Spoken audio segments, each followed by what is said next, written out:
Hello guys, welcome to my YouTube channel. My name is Harjeet Kaur. आज हम discuss करेंगे 1 मई के डेली करंट अफेयर क्वेश्चंस। तो अगर आपको इस पर्टिकुलर लेक्चर की पीडीएफ चाहिए तो उसके लिए आप मेरा टेलीग्राम चैनल भी ज्वाइन कर सकते हो, जिसका लिंक आपको नीचे डिस्क्रिप्शन बॉक्स में मिल जाएगा। तो सबसे पहले शुरू करते हैं इम्पॉर्टेंट डे से। 27 अप्रैल को दिन आता है वर्ल्ड वेटनरी डे, राइट। 27 अप्रैल को कौन सा डे आता है? World veterinary day. और इस साल का थीम क्या था? थीम था वेटनेरियंस आर एसेंशियल हेल्थ वर्कर्स, कि जो वेटनरी सेक्टर में काम कर रहे हैं वो भी एसेंशियल हेल्थ वर्कर्स में आते हैं, राइट। फिर आता है 28 अप्रैल। 28 अप्रैल को आता है world day for safety and health at work. World day for safety and health at work, so that की जो वर्क प्लेस है वहां पे वर्कर्स की सेफ्टी का ध्यान रखा जाए, उनकी प्रॉपर हेल्थ का ध्यान रखा जाए। उसकी अवेयरनेस के लिए ये जो डे है ये सेलिब्रेट किया जाता है।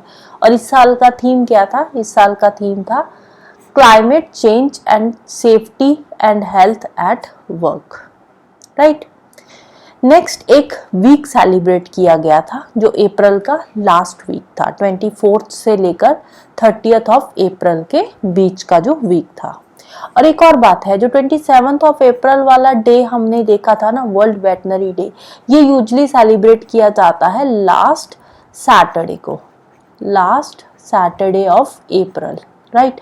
अप्रैल का जो लास्ट सैटरडे होता है उस दिन वर्ल्ड वेटनरी डे सेलिब्रेट किया जाता है, राइट। और इस साल सैटरडे कौन से दिन था? 27 अप्रैल को था, तो इसीलिए 27 अप्रैल को सेलिब्रेट किया गया वर्ल्ड वेटनरी डे। फिर नेक्स्ट हम बात करते हैं वीक की। जो लास्ट वीक था वो कौन सा था? 24 अप्रैल से लेकर 30 अप्रैल तक।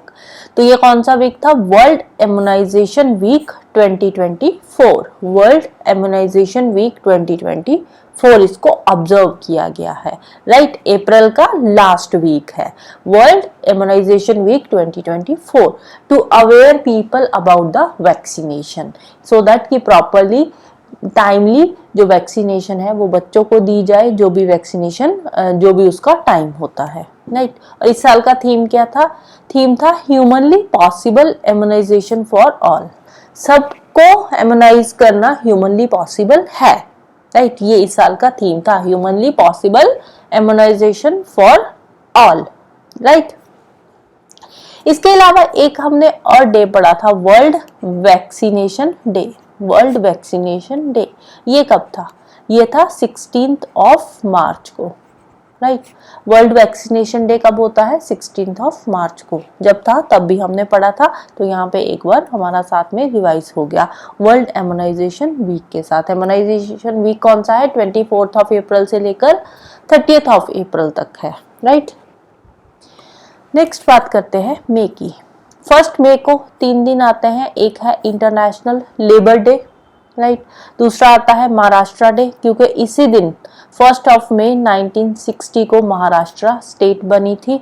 और एक आता है गुजरात डे, राइट। ये भी सेम 1 मई 1960 को ही बनी थी ये स्टेट दोनों, तो इसीलिए महाराष्ट्र डे और गुजरात डे भी सेलिब्रेट होता है 1 मई को। इसके अलावा इंटरनेशनल लेवल पे बात करें तो इंटरनेशनली होता है इंटरनेशनल लेबर डे।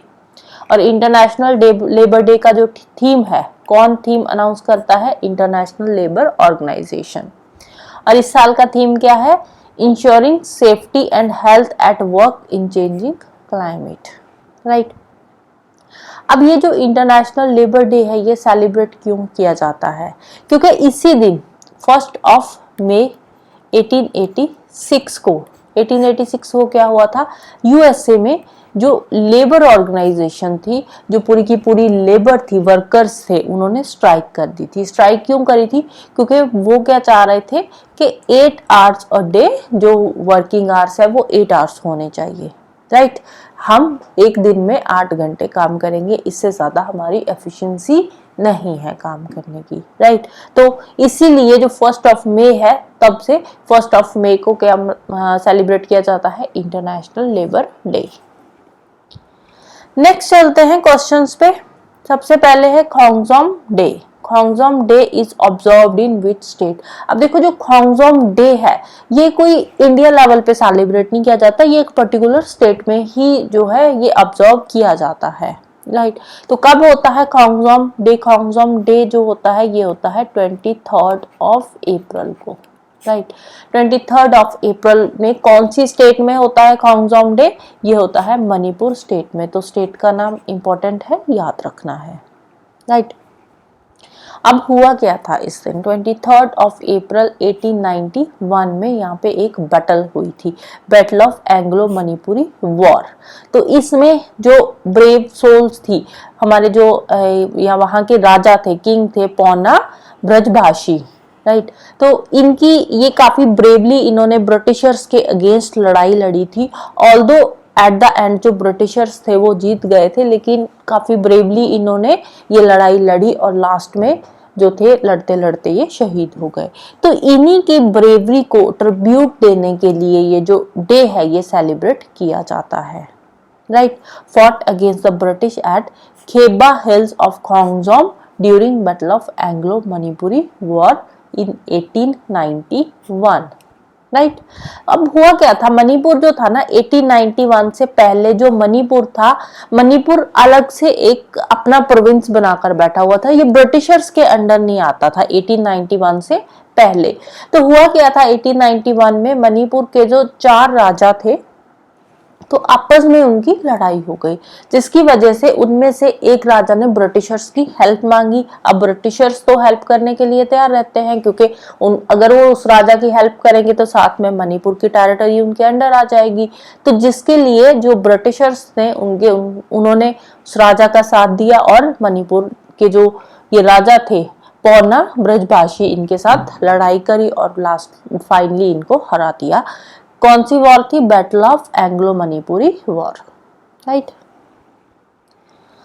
नेक्स्ट है Razorpay partnered with which bank to launch UPI switch. UPI switch launch करने जा रहा है रेजर पे, कौन सी बैंक के साथ पार्टनरशिप है? एयरटेल पेमेंट बैंक के साथ। इससे क्या है, इससे जो हम यूपीआई ट्रांजैक्शंस करते हैं उससे जो ट्रांजैक्शंस का सक्सेस रेट है वो 4 to 5% और बढ़ जाएगा, राइट। नेक्स्ट है RBI has barred which bank from onboarding new customers online. RBI ने रिसेंटली एक बैंक को बैन कर दिया है कि वो अब ऑनलाइन कस्टमर्स और ज्यादा जो है वो अपने साथ नहीं जोड़ेगा। रीजन बीइंग कि उनके प्लेटफॉर्म में जो ऑनलाइन उन्होंने प्लेटफॉर्म बनाया है तो उसमें जो कस्टमर्स है वो ज्यादा हो गए, जितने एक्सपेक्टेड थे, जितने अकॉर्डिंग वो उन्होंने प्लेटफॉर्म बनाया था उसके अकॉर्डिंग कस्टमर्स ज्यादा हो गए, जिसकी वजह से वो उनको मैनेज नहीं कर पा रहे, राइट। तो वो प्रॉपरली काम नहीं कर रहा। इसीलिए जो आरबीआई है उन्होंने जो ऑनलाइन न्यू कस्टमर्स है, ऑनलाइन की बात हो रही है, ऑफलाइन तो कस्टमर्स जा सकते हैं लेकिन ऑनलाइन नए कस्टमर्स बैंक के साथ नहीं जुड़ सकते, राइट। तो कौन सी बैंक है? बैंक का नाम है कोटक महिंद्रा बैंक, राइट। जितना एक्सपेक्टेड था ऑनलाइन कस्टमर्स आएंगे उससे ज्यादा कस्टमर्स आ रहे हैं, जिसकी वजह से जो ऑनलाइन उनका प्लेटफॉर्म है वो इतने कस्टमर्स को हैंडल नहीं कर पा रहा। इसीलिए आरबीआई ने जो ऑनलाइन कस्टमर्स है वो बैन कर दिए हैं कि अब ऑनलाइन कस्टमर्स और ज्यादा बैंक के साथ नहीं जुड़ेंगे, ऑफलाइन बैंक में आ सकते हैं, बैंक की सर्विसेज ले सकते हैं, राइट। इससे पहले एक बार एचडीएफसी बैंक को भी जो ऑनलाइन कस्टमर्स थे उनमें भी बैन लगाया था आरबीआई ने। और रिसेंटली तो नहीं है, 2023 के अंदर बैंक ऑफ बड़ौदा जो है, बैंक ऑफ बड़ौदा, तो बैंक ऑफ बड़ौदा पे भी ये बैन लगाया था और अभी भी ऑनलाइन कस्टमर्स पे बैन लगा हुआ है बैंक ऑफ बड़ौदा पे, राइट। और रिसेंटली कोटक महिंद्रा बैंक जो है इसके भी जो ऑनलाइन कस्टमर्स है ऑनबोर्डिंग जो है उन पे बैन लगा दिया गया है, ऑफलाइन बैंकिंग सर्विसेज ये जाकर ले सकते हैं। नेक्स्ट है व्हाट इज डॉक्सिंग। डॉक्सिंग क्या है? डॉक्सिंग एक टर्म है जो साइबर क्राइम से रिलेटेड है। डॉक्सिंग टर्म है जो साइबर क्राइम से रिलेटेड है। तो रिसेंटली सुप्रीम कोर्ट में एक केस आया था। अब उसमें क्या था कि उसमें इन्होंने बोला था कि जो ट्विटर है, ट्विटर जिसको अभी एक्स बोलते हैं, तो उस पे अगर पब्लिकली फोटोज किसी ने डाली हुई है, अपनी कोई भी अपनी प्राइवेट इंफॉर्मेशन उसमें डाली हुई है, अपनी पिक्चर्स डाली हुई है, तो उन पिक्चर्स को अगर कोई आगे यूज कर रहा है तो उसमें सुप्रीम कोर्ट ने क्या बोला है कि वो डॉक्सिंग के अंदर नहीं आएगा। वैसे डॉक्सिंग क्या होता है? डॉक्सिंग होता है कि आप किसी की भी इंफॉर्मेशन किसी सोशल मीडिया प्लेटफॉर्म से ले रहे हो, उसकी पर्सनल इंफॉर्मेशन उसको आप आगे वायरल कर रहे हो, उसको आगे अपने किसी भी यूट्यूब चैनल पे या किसी भी सोशल मीडिया प्लेटफॉर्म पे किसी की पर्सनल इंफॉर्मेशन डाल रहे हो, तो वो आता है डॉक्सिंग के अंदर, राइट। लेकिन जो डॉक्सिंग है, डॉक्सिंग के लिए कोई भी इंडिया में रूल्स एंड रेगुलेशंस अभी तक नहीं बने हैं, राइट। तो अभी रिसेंटली क्या बोला गया है कि जो अगर हम अपनी इंफॉर्मेशन खुद किसी सोशल मीडिया प्लेटफॉर्म पे लाइक ट्विटर हो गया, इंस्टाग्राम हो गया या फेसबुक हो गया, कहीं पे भी अगर हम अपनी खुद की इंफॉर्मेशन खुद डाल रहे हैं और उसको कोई आगे मिसयूज कर रहा है तो वो डॉक्सिंग के अंदर नहीं आएगा, राइट। हाँ, अगर कोई हमारी इंफॉर्मेशन चोरी कर रहा है तो वो डॉक्सिंग के अंदर आएगा। और डॉक्सिंग के लिए एज सच कोई लॉ जो इंडिया में नहीं बना हुआ अभी तक कि उसके लिए क्या सजा होगी क्या नहीं होगी, ऐसा कोई भी रूल नहीं बना हुआ। हाँ, अगर आपकी कोई पर्सनल इंफॉर्मेशन कोई सोशल मीडिया प्लेटफॉर्म पे डाल रहा है तो उसको आप हटवा सकते हो, लेकिन उसके अगेंस्ट कार्रवाई क्या होगी क्या नहीं होगी उसके बारे में एग्जैक्टली कहीं पे मेंशन नहीं है, राइट। नेक्स्ट है व्हाट इज ईशान। ईशान क्या है? ईशान है one nation one air space. Ishan क्या है? One nation one air space.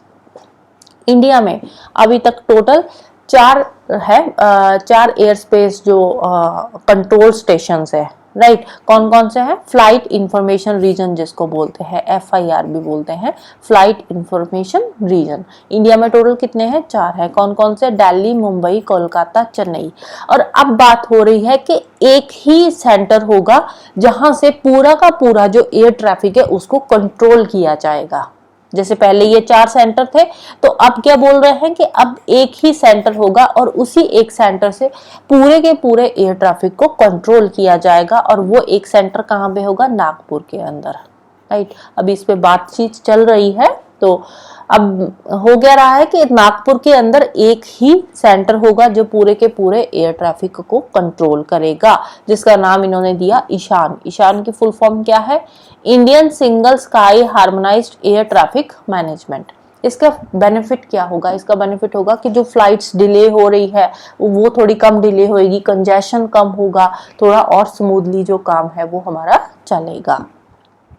अब पहले क्या होता था? पहले 4 अलग अलग रीजन थे जहां से इनको कंट्रोल किया जाता था एयर ट्रैफिक को। अगर हमारे पास एक ही सेंटर होगा तो एक ही सेंटर से पूरे के पूरे जो एयर ट्रैफिक है उसको कंट्रोल करना थोड़ा आसान हो जाएगा एज कंपेयर टू कि हम 4 अलग अलग रीजन से उनको कंट्रोल कर रहे हैं, फिर एक दूसरे को इंफॉर्मेशन भेज रहे हैं। तो उससे बेटर है कि हमारे पास एक ही रीजन हो जहां से हम हर जो पूरी फ्लाइट्स है सबको हम कंट्रोल करें, राइट। नेक्स्ट है which mini Ratna inaugurates first multipurpose green hydrogen pilot project. Green hydrogen pilot project है तो इट मीन्स यहाँ पे जो कार्बन फुटप्रिंट्स है वो कम होंगे, पोल्यूशन भी नहीं होगा, कार्बन फुटप्रिंट्स भी नहीं होंगे। तो कौन सी मिनी रत्ना कंपनी है जो पहला इंडिया का ये पहला multipurpose green hydrogen pilot project है जिसको इनॉग्रेट करने जा रही है? तो कौन सी है mini Ratna? SJVN mini Ratna है जो first multipurpose green hydrogen pilot project को इनॉग्रेट करने जा रही है, राइट। कहाँ पे है ये? हिमाचल प्रदेश के अंदर। कहाँ पे है? हिमाचल प्रदेश के अंदर, झाकरी में, राइट। नेक्स्ट है who gave the new logo and motto to Indian historical records commission. Indian historical record commission ये कब बना था? ये बना था 1919 में, Indian historical records commission, right. तो रिसेंटली इसका लोगो चेंज किया गया है, नया लोगो इसका बनाया गया है, नया मोटो बनाया गया है। ये जो नया लोगो दिया है, नया लोगो बनाने के लिए बहुत सारे लोग जो थे आए, उन्होंने अपना अपना लोगो बनाया इंडियन हिस्टोरिकल रिकॉर्ड्स कमीशन के लिए और सबमिट किया। और उसमें से किसका लोगो सिलेक्ट किया गया है? तो लोगो सिलेक्ट किया गया है श्री शौर्य प्रताप सिंह जी का, राइट। शौर्य प्रताप सिंह जी का जो लोगो है वो सिलेक्ट किया गया है। तो इंडियन हिस्टोरिकल रिकॉर्ड कमीशन का जो न्यू लोगो है वो किसने दिया है? श्री शौर्य प्रताप सिंह ने, राइट। और मोटो क्या है? Where history is preserved for the future, right. Where history is preserved for the future, ये है इसका मोटो। लोगो, ये रहा लोगो, कौन से कलर में है? तो याद रखना है कलर कौन सा है, ब्राउन कलर है। तो सेंटर में ये सारनाथ है और साथ में ये क्या है? ये लोटस पेटल्स साथ में बनाई हुई है, राइट। नेक्स्ट है C dot partner with which IIT for AI in 5G network management. 5G network management या इसके आगे जो भी नेटवर्क्स आएंगे उनको मैनेज करने के लिए हम AI टेक्नोलॉजी डेवलप करेंगे। तो इसके लिए सी डॉट कौन से IIT के साथ पार्टनरशिप कर रहा है? तो IIT जोधपुर के साथ। IIT जोधपुर के साथ मिलकर ये जो 5G नेटवर्क मैनेजमेंट है या इसके आगे जो भी नेटवर्क्स आएंगे उनकी मैनेजमेंट के लिए हम डेवलप करेंगे AI सिस्टम, क्योंकि हम मैनुअली चेक करते हैं तो टाइम लग जाता है और बहुत टाइम कंज्यूमिंग प्रोसेस है मैनुअली चेक करने वाला, राइट। AI अगर हम इसमें ले आएंगे तो AI से क्या होगा कि ऑटोमेटिकली पता चल जाएगा कि अगर कहीं पे प्रॉब्लम आ रही है तो वो कहाँ पे आ रही है। तो ऐसा सिस्टम डेवलप किया जाएगा जो साथ ही साथ प्रॉब्लम को डिटेक्ट करेगा, राइट। नेक्स्ट है who received the coveted Laureus world sportsman of the year award, right. Laureus world sportsman of the year award किसको मिला है? World sportsman of the year, world है, राइट। तो world sportsman of the year award मिला है Novak Djokovic को। Novak जोकोविच भी बोल देते हैं, जोकोविक भी बोल देते हैं। तो world sportsman of the year award मिला है नोवाक जोकोविक को। और world sports women of the year award किसको मिला है? Aitana Bonmati. एताना बोनमाती कौन है? इनको मिला है world sports women of the year award, right. World sports women of the year award Aitana Bonmati. Next है who has registered highest individual score during run chase in IPL history. During run chase, run chase क्या होता है? Run chase का मतलब होता है second inning में इन्होंने बनाए हैं, राइट। फर्स्ट इनिंग किसी और की थी, सेकेंड इनिंग में इन्होंने बनाए हैं हाईएस्ट स्कोर। तो कौन है जिन्होंने हाईएस्ट स्कोर बनाए हैं सेकेंड इनिंग में और रन चेज में? तो रन चेज में जो हाईएस्ट स्कोर बनाए हैं तो उसका नाम है मार्कस स्टोइनिस। मार्कस स्टोइनिस जिन्होंने रन चेज में बनाए हैं। तो टोटल कितने रन बनाए हैं? 124 नॉट आउट। लेकिन जो हाईएस्ट इंडिविजुअल स्कोरर है, जिन्होंने हाईएस्ट स्कोर लिया है इंडिविजुअल IPL की हिस्ट्री में, वो कौन है? वो है क्रिस गेल। इनका कितना है? 175 का स्कोर है, राइट। लेकिन रन चेज में मार्कस स्टोइनिस का नाम आ रहा है अब। नेक्स्ट है Nilgiri is the state animal of. Nilgiri Tamil Nadu का स्टेट एनिमल है। तो रिसेंटली जो नीलगिरी है उसका सर्वे शुरू किया गया है। कब शुरू किया था? 29 अप्रैल को सर्वे शुरू हुआ था नीलगिरी का। नीलगिरी ताहर, नीलगिरी ताहर, नीलगिरी ताहर जो है, नीलगिरी मैंने यहाँ पे लिख दिया। नीलगिरी ताहर जो है वो स्टेट बर्ड है तमिलनाडु का। टी से ताहर, टी से तमिलनाडु, इस तरह से आप रिलेट कर सकते हो। तो रिसेंटली नीलगिरी ताहर का सिंक्रोनाइज्ड सर्वे जो है वो शुरू हुआ है 29 अप्रैल को। सिंक्रोनाइज्ड सर्वे का मतलब क्या है कि जो केरला और तमिलनाडु का रीजन है, केरला और तमिलनाडु के ये बीच वाला रीजन है, तो यहाँ पे ये पाया जाता है नीलगिरी ताहर। तो यहाँ पे जो नीलगिरी हिल्स है उन नीलगिरी हिल्स पे नीलगिरी ताहर पाया जाता है। तो वहां पे इनका सर्वे किया जाएगा प्रॉपर, क्योंकि ये क्या है, ये अकॉर्डिंग टू सीजन इधर उधर मूवमेंट होती रहती है, तो इसीलिए इनका सिंक्रोनाइज्ड सर्वे किया जाएगा सो दैट कि प्रॉपरली हमें इनकी पॉपुलेशन का पता चल सके, right. So that's all for today. तो जाने से पहले वीडियो को लाइक कर देना, शेयर कर देना और चैनल को सब्सक्राइब कर लेना। Thank you, bye bye and have a nice day.